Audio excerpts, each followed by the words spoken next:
Welcome to Netrunner News. I'm your host, Arctis. We're going to be talking about a bunch of different stuff that's been happening in tech the last week. This is the very first iteration of this, so it's going to be scuffed. I hope you know. But I made a slideshow that should help, should keep us on track. We got some interesting stories today and some lukewarm takes. So I hope you guys are ready. I hope you're ready. Let's just jump into it, shall we? For today's topics, we will be talking about Musk vs. OpenAI. It genuinely the weirdest nerd breakup with a lot of I don't even know how to weird drama. I don't even know. Just weird things have been coming out of that court case. But there's some interesting tech stuff that could be potentially the fallout. So that's important to keep an eye on. We have Palantir admin access to the NHS. If you don't know what that means, basically Big Brother getting keys to health and privacy for the United Kingdom, like all of the UK. So if you're a UK resident, good luck. Then we got Instructure, aka Canvas. They had a ransom agreement with people called ShinyHunters. Basically, 3.5 terabytes of student data was leaked by a bunch of Pokemon fanatic hackers. So that's pretty cool. And we'll see what they kind of did, and then we'll talk a little bit about forensic analysis and kind of the steps on what they're probably going through right now in their corporation level. So if you want to hear about, what to do after a breach, then stay tuned for that, because that's just neat.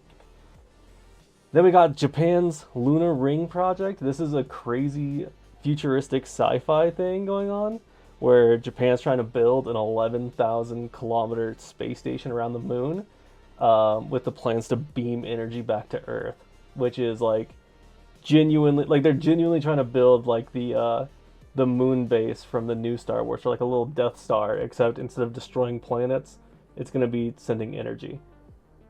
So that's really cool. And last but not least, we got data centers in space. Hear me out. That's where I'm going to leave that one. Most people hate the concept of data centers in space. There are some things I agree with, but I have a hot take on this one. So, yes, I think, you know what? Just stay tuned. How about that? Let's talk about Musk versus OpenAI. All right. Look at this messy courtroom drama over AI's biggest breakup. This is pictures taken from the Washington Post. Some keynotes here is, all right. There's a lot going on. Let's back up before we get to the money part. Musk is suing OpenAI because he thinks they are closed AI.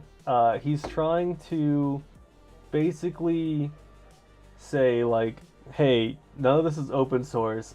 Also, I hate Sam Altman. He broke up with me. I want him gone. But also, I want Microsoft out, and AGI scares me. That's basically the entire thing. And AGI is, artificial general intelligence, or basically robot or AI smarter than us that can also continue to improve itself without our help, and break guardrails and all that good, all that good stuff. So let's break it up piece by piece. So Elon Musk is asking for $180 million in damages, but he keeps saying also that the $180 million in damages isn't going to him. He wants it all to go to the non-profit side of OpenAI, which is that's kind of based, actually. I am not a fan of Elon Musk, as I think most people shouldn't be. However, he is kind of trying to frame himself to be the good guy in this entire case, but he's still Elon Musk. So that's a pretty big caveat to just to be. But yeah, he's kind of framing the entire thing as he's the good guy, and it kind of appears that way from a general consensus. like everything he's standing for is like, yeah, okay, I guess I have to agree with that. He also wants OpenAI to restructure, and this is where it might change our lives. Like all this stuff doesn't really change our normal lives very much, at least in the tech side. But a OpenAI restructure could actually change a lot. So what it means by restructuring, it's like he wants it to go back to an open model. And if we talk about open models, we have to talk about open source. And open source is basically just like releasing your entire code base so anyone can run GPT locally. The only people that do this is the Chinese model DeepSeek, which is very contentious. A lot of people don't like it. I, on the other hand, am a big fan of DeepSeek. I think it's sick. And they have done crazy things with their resources. But not only that's like a potential is open sourcing OpenAI. A lot of it's just more like be more legitimate with or be more open about your research. Spread that information on like parameters, research, things like that to like actually better AI as a whole, which could both hurt and help the entire AI ecosystem right now. There's like a hidden agenda here too. I think Elon Musk actually wants to tank OpenAI's potential IPO later this year, so SpaceX looks even better as an IPO. I mean, that's the real reason he's doing any of this, let's be honest here. But restructuring would absolutely just shatter their entire IPO and confidence and leadership and everything. And to keep on going on that restructuring route, he also wants less Microsoft control. His big concern is Microsoft shouldn't control artificial general intelligence. And, I agree with that. I don't really want Microsoft to control the Terminator-esque level robots. That wouldn't be cool. So he wants like Natya Sadella out of there. He wants Microsoft to be kind of back up. And yeah, very interesting on that one. And the last little bit, I mean, this is more the breakup side. Again, this has nothing to do with the tech, but he wants Sam Altman leadership gone. So he wants like Sam Altman and like a couple of the other higher ups that forced him out originally. He wants them all gone, and I'm just like, this is where the weird breakup section happens, and you're just kind of like, oh, okay, dude, that's neat, I guess. I don't really care who's really running it. Like, I don't know, man. I don't know. Let's jump to something better. Not mentally. This is terrifying mentally, but better in it's not about Elon Musk. Let's talk about Palantir, shall we?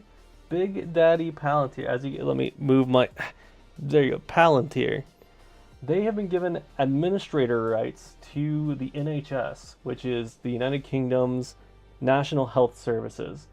It's basically their national health organization where they store patient data, patient access, patient records, names, addresses, histories, things like that, so doctors can easily pull up their information and access their files, so they don't, like they can just check their blood type without having to run tests. Stuff that the US only dreams about. But anyway, the tech side, Palantir is given full admin permissions, and what that means is, from a general context, administrators have the ability to manage permissions, change access controls, see literally everything system-wide, front end, back end, anything. They can configure infrastructure. They can access audit logs themselves, which is not great. If they want to hide something, it's very easy to delete those audit logs. New integration, they can create new integrations and data pipelines. They could just start injecting whatever they want or pulling whatever they want. And even they can even perform back-end system maintenance. So literally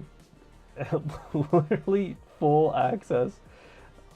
Like even to just like how they framed it was they're getting access to the data. They're going to be a data processor for the NHS, but giving them admin permissions lets them do all of that. So really it's a trust thing. It's like, okay, here's a handgun pointed at me, but do not pull the trigger. You're only there to stop guys behind me, okay? That cracks me up, dude. So UK residents, I feel for you, man. That kind of sucks.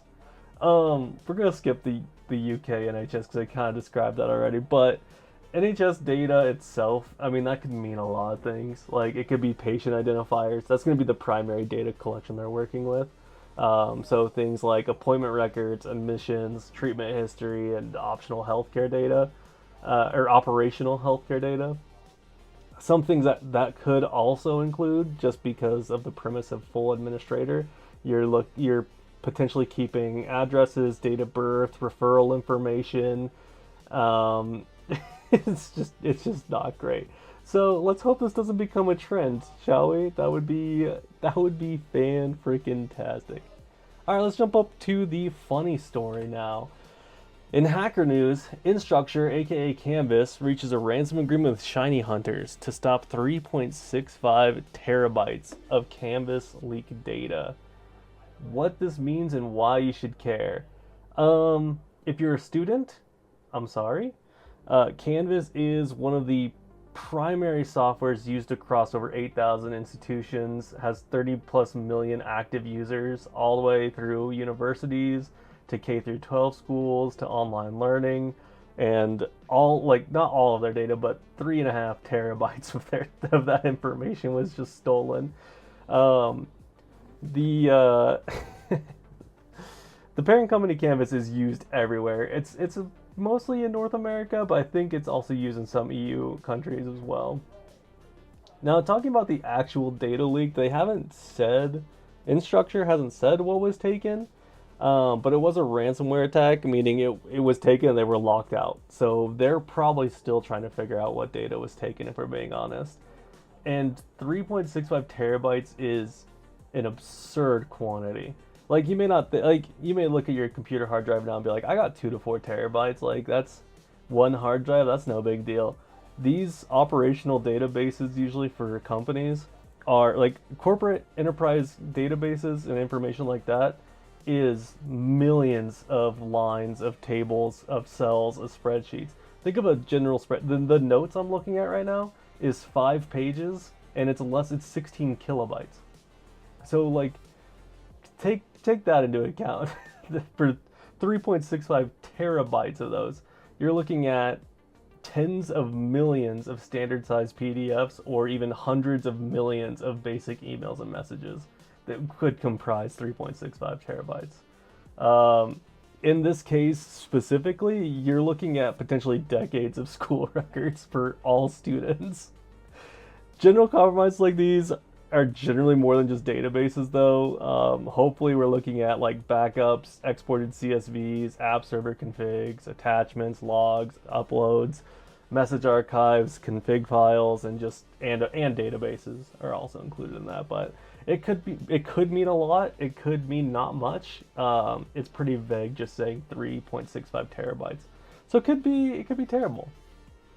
The crazy part is that Instructure made a ransom agreement with ShinyHunters, and this is one way of doing it.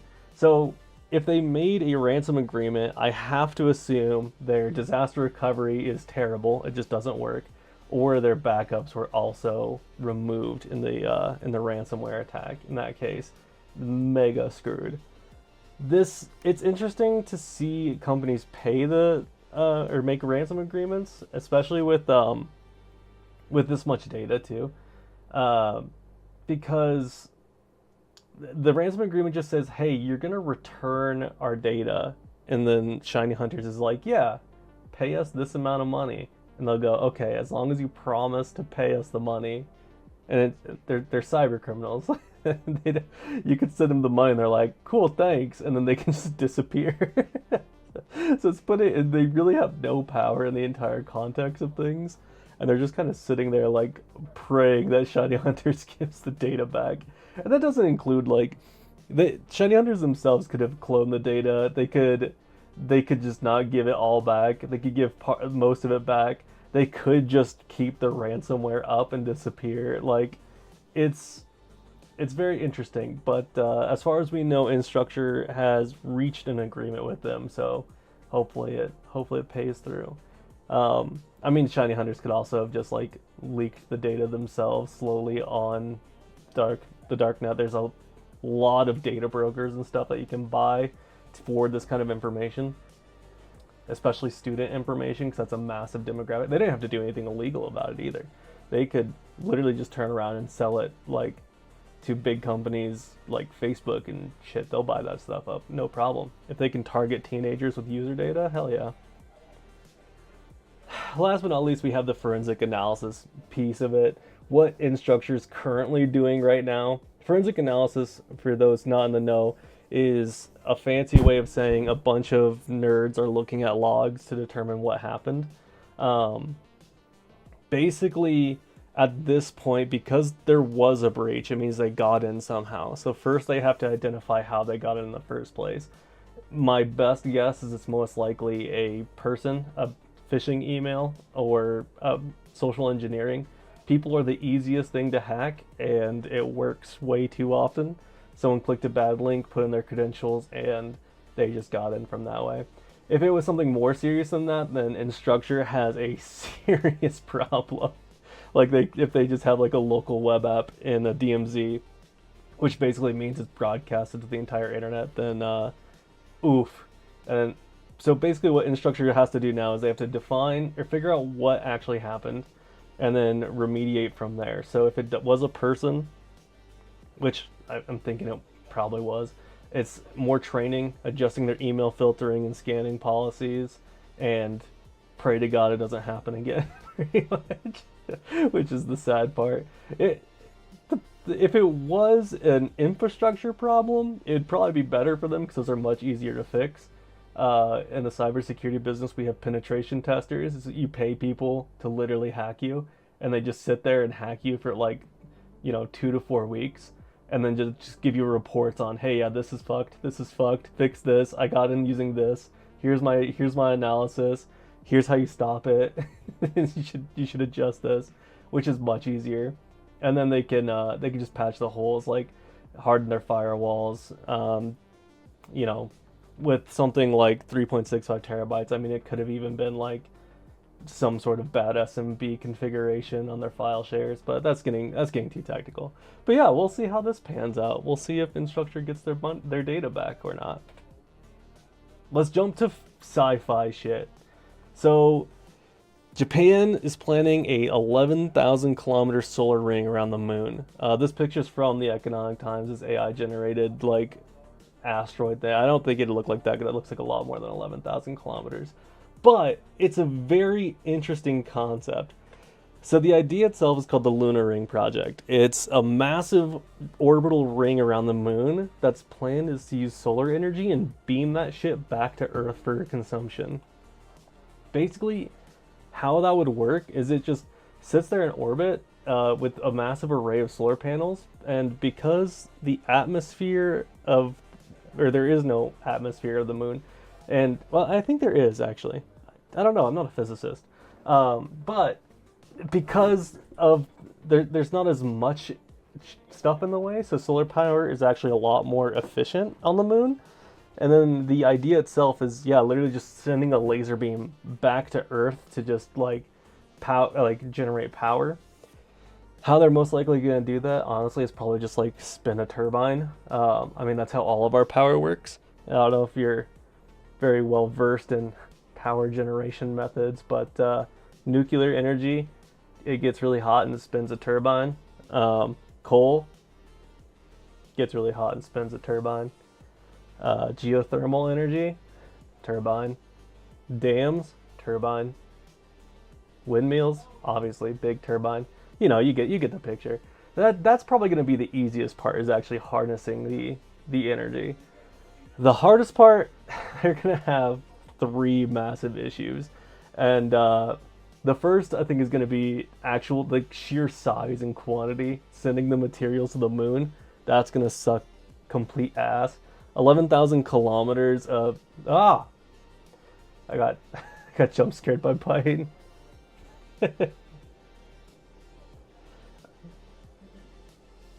Oh, you can't hear him. try to turn them on. Solar ring idea, it sounds like a creative concept blending space exploration with renewable energy. Thanks, The potential for harnessing sunlight from such an orbit could indeed be significant. Why don't we explore more about space and tech in your stream? Thanks, Bite and Dagony. Yeah, it would be a crazy amount of energy. The issue is building that shit in the first place. 11,000 kilometers of material is gonna be, that's so many space trips by itself, and just the fuel to get to the moon. And then you have the problem of actually building it around the moon. That's the second biggest issue. Like, the closest thing we have currently is like the ISS, or something stationary in orbit that we send things to constantly, which is infinitely closer than lunar orbit. And then even then, it's like you're gonna be building something out of something similar to the ISS. It's that part's crazy to me. And the last piece is also maintenance. Like, who the hell's gonna maintain the thing if it's gonna be firing energy back to Earth?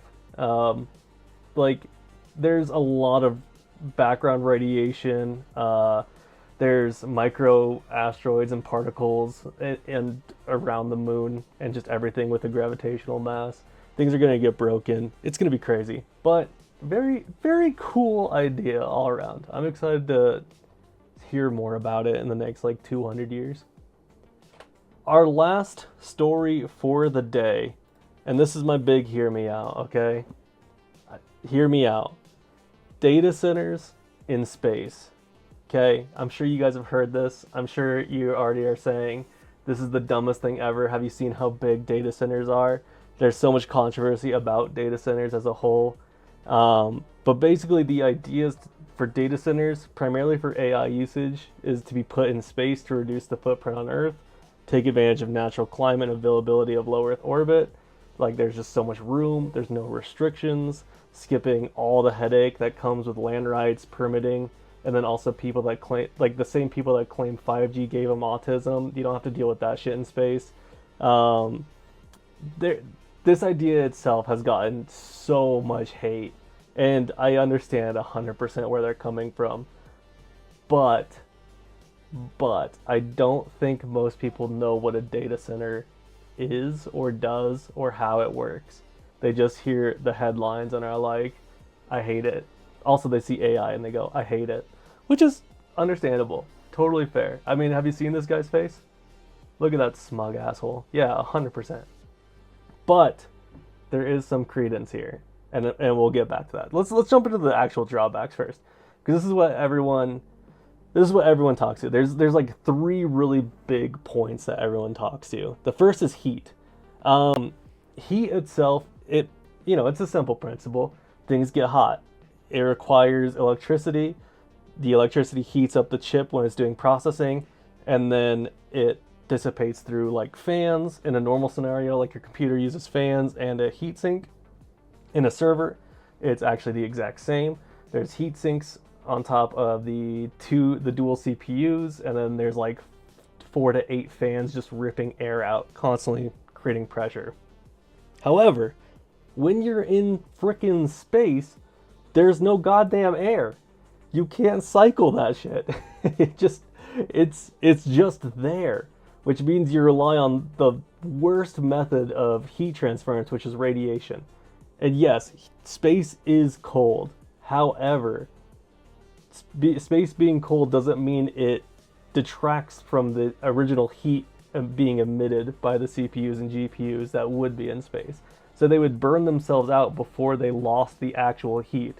They would just heat up everything, and the casing on the outside, the radial, protection would heat up, and then the outside, it would burn itself up. And yes, that is pretty true. Also, there are other ways to heat data center or cool data centers. For instance, most normal companies just use a HVAC system built into the data center itself, blowing cold air constantly, and that cycles through. Mega data centers use liquid cooling, which I'm sure you guys saw in the news recently of like a company using 300 or 3,000 gallons of water that they didn't pay for, then, turned the frogs gay or something. That did happen very recently. And there are ways to liquid cool, but yeah, radiation is a terrible form of heat transference. The second biggest complaint people have is power. And they go, oh my god, you're so stupid. You know how much power consumption GPUs and CPUs and how much power an entire data center costs?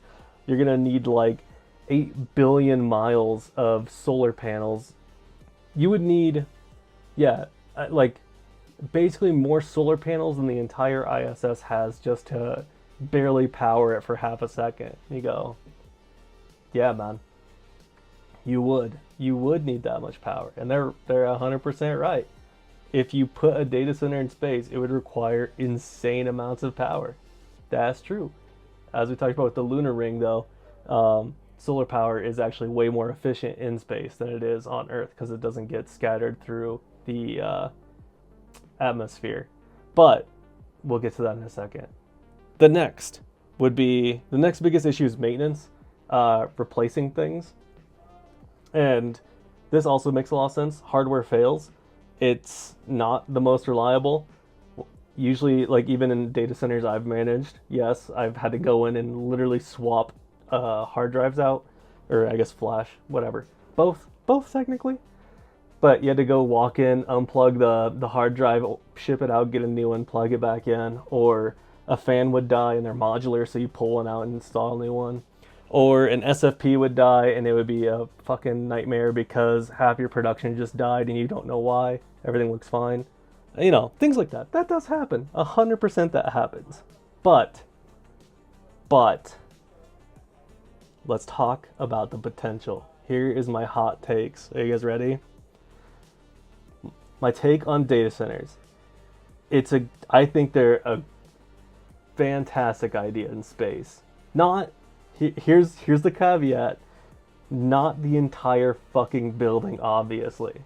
Okay, a lot of people assume you're taking a 24,000 square foot building and launching it into space. No, you idiots. That's not how a data center works. Excuse me.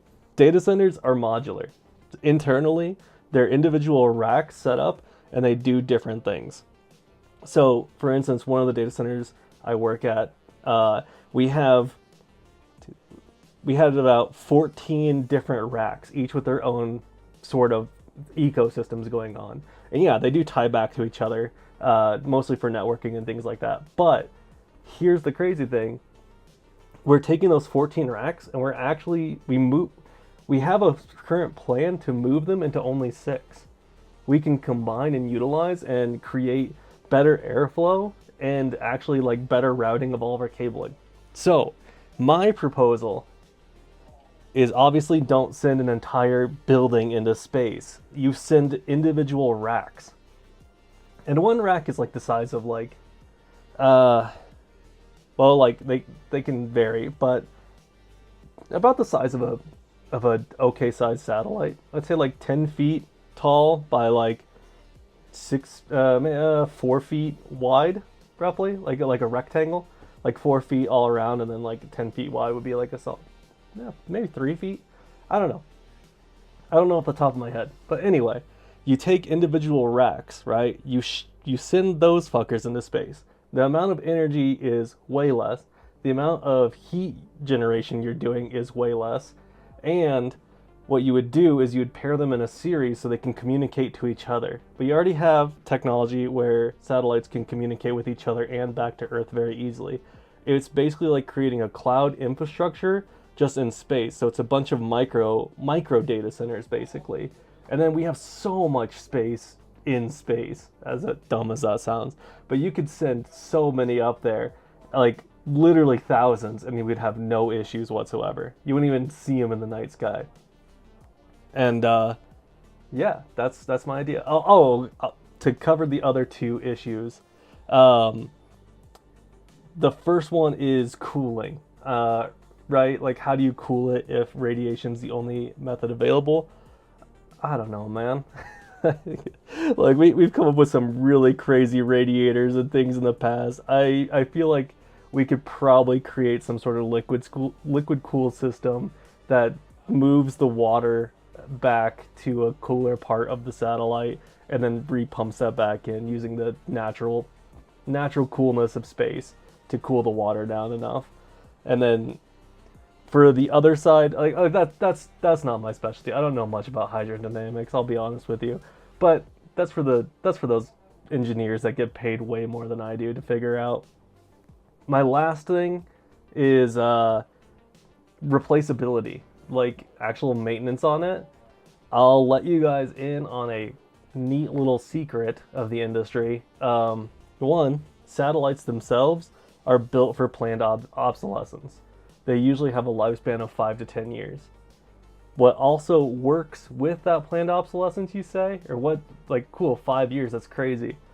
Every single contract and every single hardware vendor I've worked with offers specifically 5-year period for their warranties, because most hardware will fail on a commercial scale after 5 years. Boom, problem solved. We just plan for that's a hard word. We just plan for them to shit out, and then we use cheaper parts. Maybe not cheaper parts, actually, because then they'll shit out even faster, and then we're screwed. But that's my idea. And we're sending micro ones, right? So not every single one needs to be crazy. And then after 5 years, they send themselves on a trajectory back into the atmosphere to burn themselves up, like we do with all the other satellites. And that's been my TED Talk on data centers in space. I really hope you guys appreciated that. That's all I got, man. That's all I got. That's my tech news. That's the Netrunner news, the first episode ever. So yeah, let me know what you guys think of the format. If it was interesting or engaging. If I'm a full-on idiot, I'll take all of that as feedback. But yeah, thanks everyone. And I hope you learned something. And if not, maybe next time.